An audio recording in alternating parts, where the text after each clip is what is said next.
this is not a basic technique. In fact, where this comes from, it's considered black belt. But the only reason that I'm introducing it to you is because if you have the psychology that underpins it, it is safe if you first have a foundation in well-being, and then you have the new psychology, the social psychology that underpins this technique. In fact, given our global situation with 8 billion people in the next 15 years, we don't have much of a choice but to start training people in these practices. Review the 4 phases, starting with the equalization of self and other. Yeah. So the first one is equalize self and other. That's where you take responsibility that every division that you've ever created between you and another being is simply a construction of your mind, and that at some very fundamental level, you're equal. Equal in wanting and deserving happiness, and equal in being triggered and being scared and frazzled and freaked out and fried. And that every freaked out and fried moment leads to every destructive thing. And then we sit there and judge people for being destructive or condemning or having prejudice, but we're equally prone to falling back on that childhood trauma reaction of reptilian fight-flight response. So every being has equally inside their nervous system the fight-flight and love growth. That's another way of looking at it. Second one is to contemplate deeply the limits or the downfalls of self-preoccupation. So there what you're doing is you're tracing every ill on the planet to one root cause that resides in the depth unconscious of every living being, which is that they think that they're separate and somehow more deserving and need to protect themselves. And they have lost touch with the fact that we're actually all in this together. Self-preoccupation. And that the mind is habituated to just be completely self-absorbed and self-consumed and self-preoccupied. It is as if the only axis around which the entire world rotates is your axis, the axis of me. And everything out there beyond that we're looking at is for me and for my use and belongs to me. And every threat to that is a threat to me that I have to defend against. Egocentrism. Although I hate to use the languages of ego because it just becomes so confusing. So it's just self-preoccupation. Third one is to contemplate the benefits of altruism. I mean, if you really do this exercise clearly, you start to see that every happy moment you ever have, if you trace it back, comes either from you being generous and kind and sweet and patient to someone else, which feels really lovely, or someone else doing that to you. Those are the profound moments of the human experience. Every success, for example, like I always talk about that moment where we cross the platform to pick up our diploma and we raise the diploma and we go, look what I did. Did you really do that? How many countless living beings went into creating the causes and conditions for your success? In fact, it's too numerable to count. Because you'll sit there and you'll go, well, I had one nice teacher. Well, no, you had one nice teacher who was supported himself by a number of nice people. Your shirt, just take one thing, like the shirt that you're wearing right now. In fact, the shirt is too big. Take the button of the shirt. How do you think it got there? How many countless living beings had to go into a process to put that button there? How many countless living beings fed those countless living beings on the assembly line and the boat that shipped it and the retail store outlet that sold it until you came across with your $5 and picked it up just because you bought it because it's yours? It's too numerable to think. It's like the vastness of space. One moment. It's unbelievable.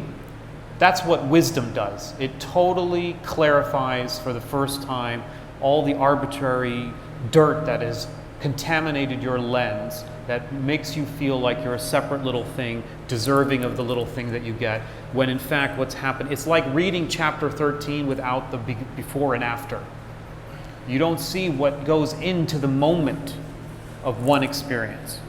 And every positive experience and every moment of satisfaction that you've ever had physically and mentally has come because of a co-arising of a vast internet web of interdependent people who have given their blood, sweat, and tears for that moment.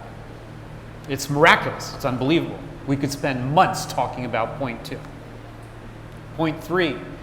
Well, that was point 3, right? Point 4 then is to then have the balls to imagine what it would be to shift out of the orbit that you were raised in and that our species is raised in, to shift out of that and to imagine exchanging that orbit for the orbit of somebody else temporarily.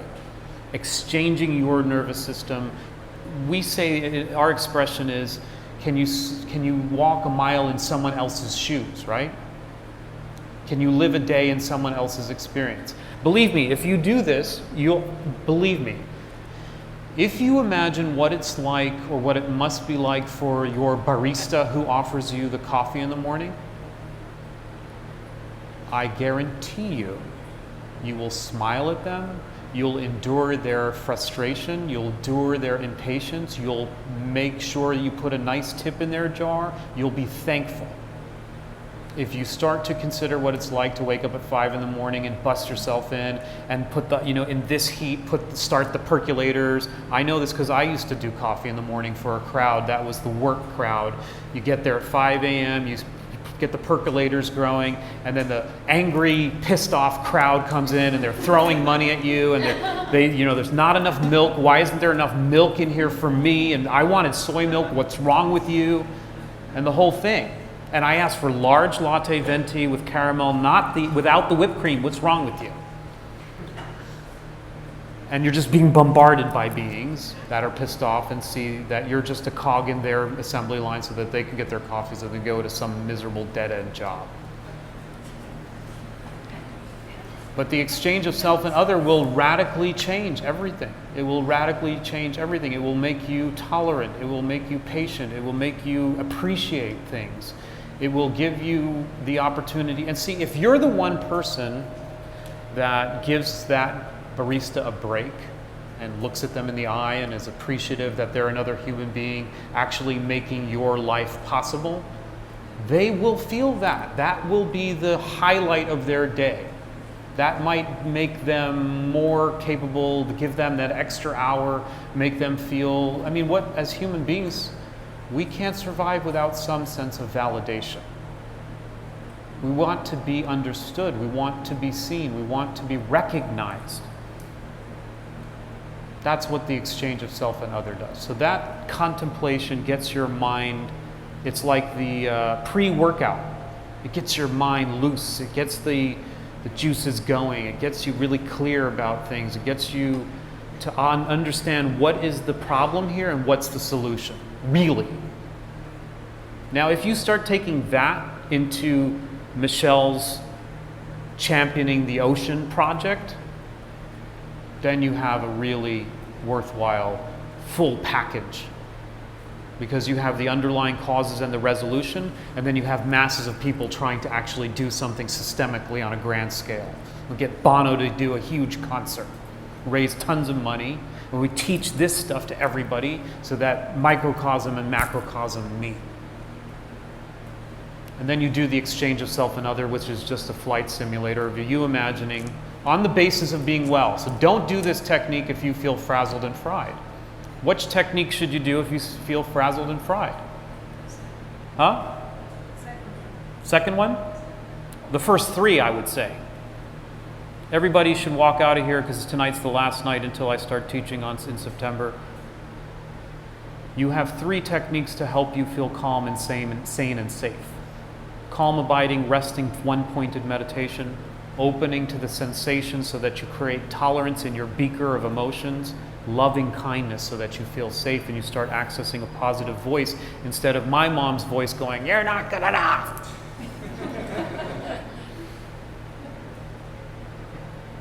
Then when you are well exercised in that and your nervous system feels open, you access the mammalian response, the love growth.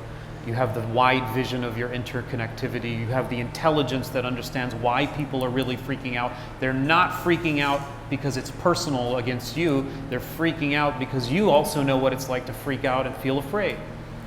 It doesn't mean excuse people. It just means really understand where it's coming from and really understand what the solution is. Then you start to train in exchanging. In that exchanging, you're developing love and compassion and tolerance, because you're imagining that all that nasty toxicity coming at you. Nobody wants to do that. If you were feeling like a little bit edgy about that, of course that's the right response. Who wants all that garbage of people's distress coming at you? But how are you going to increase your capacity unless you expose yourself to it voluntarily? That's why it's black belt. And then what are you giving? Most of us think, well, if I give, then there won't be enough for me. But it's a wellspring. There's a plenty in there for you. There's plenty to go around.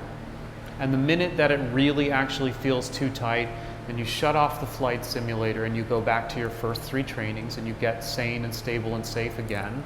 And then you can re-enter into the love compassion. There's 2 different muscle groups. One for freedom in your own mind and body, and one for living in the world. I'll be teaching on this in September in class 3 of the 4-year program, because we're going to do the entire stretch of the Lam Rim. We'll review the stages, early stages of self-healing. We'll go into the love compassion, and then we'll go into the visualization. That'll be a whole semester. Then in the following semester, we're going to just focus on the love compassion one. Deep one. Okay?